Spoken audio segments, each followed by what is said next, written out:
সমস্যা 4 বছর থেকে আমাদের এবার পাম্প বন্ধ। এটা কি সরকারি? এটা সরকারি লোকজন কেউ আসে না কো।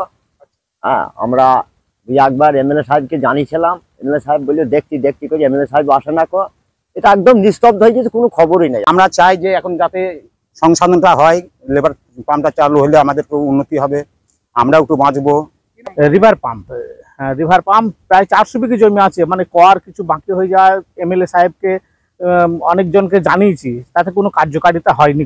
গত 4 বছর ধরে রিভার পাম্প থেকে সেচের জল পাচ্ছে না পূর্বস্থলী 2 নম্বর ব্লকে কাষ্ঠশালীর চাষিরা। প্রশাসনের তরফে রিভার পাম্প পুনরায় চালু করার কোনো উদ্যোগও নেই বলে তাদের অভিযোগ। এদিকে সরকারি রিভার পাম্পের জল না মেলায় আর্থিক ক্ষতির মুখে পড়ছেন এলাকার চাষিরা। ভাড়া করা সাবমার্সিবল থেকেও চড়া দামে তাদের চাষের জল কিনতে হচ্ছে।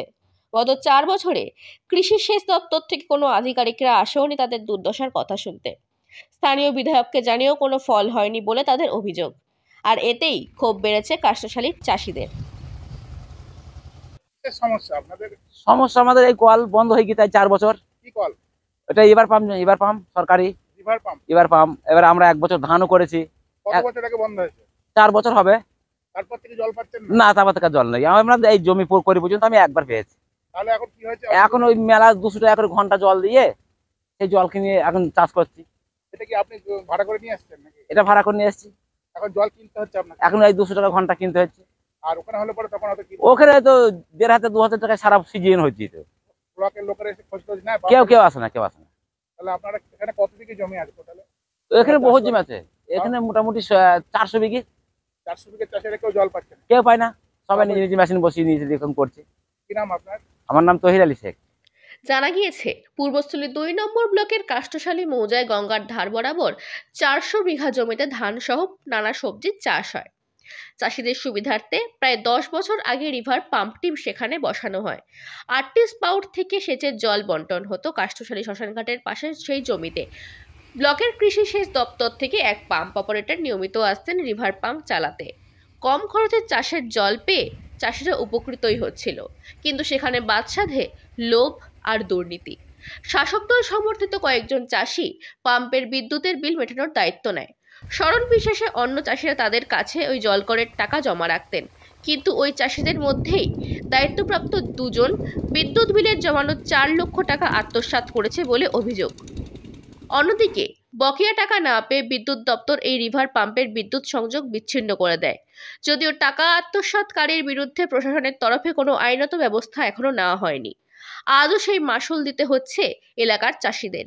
সুরাহার জন্য স্থানীয় জনপ্রতিনিধি সহ প্রশাসনিক দপ্তরে জানিয়েও কোনো ফল হয়নি।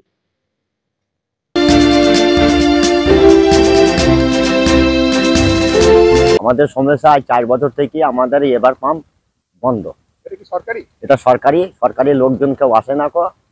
হ্যাঁ, আমরা একবার এমএলএ সাহেবকে জানিয়েছিলাম, এমএলএ সাহেব বললো দেখতি করে এমএলএ সাহেব আসে না কো। এটা একদম নিস্তব্ধ হয়ে গেছে, কোনো খবরই নেই, আর কোনো লোকজন আসে না। চাষ আমরা ওই কোনো রকম চাষ করছি, ছালে জল ফল নিয়ে।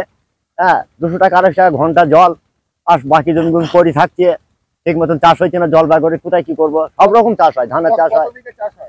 এখানে আগে চাষ হয়েছিল তোমার পাম্পেটায় 300 বিঘে, এখন মোটেই হচ্ছে না। এখন সব কেনা জল, 1 কাঠাও হচ্ছে না। এখন এটার মূল কারণ তো ইলেকট্রিক লাইন কেটে দেওয়ার জন্য নাকি? ইলেকট্রিক লাইন সরকার লোকজনই আসে না, কোনো লোকজনই আসে না। আর ইলেকট্রিক লাইন ওদের কাটা আছে? হ্যাঁ, ইলেকট্রিক লাইন কাটা আছে। ওখানে তো ঝোপ জঙ্গল হয়ে গেছে। হ্যাঁ, ওখানে একদম পুরো সব জঙ্গল হয়ে গেছে একবার। কবে চালাবে বলে মনে হয়? ওই সাপের আঁকড়া হয়ে গেছে এখন একবার। কবে চালাবে বলে মনে হচ্ছে? এখন কবে যে চালাবে, এখন আশা নেই। চালালে কি ভালো হতো? চালালে খুব উত্তম, আমরা চাষিরা বেঁচে যাই। আপনারা চান? হ্যাঁ, আমরা চাই চাষিরা বেঁচে যাই। আমরা। কি নাম আপনার? আমার নাম হইল আনসার শেখ। কোথায় বাড়ি?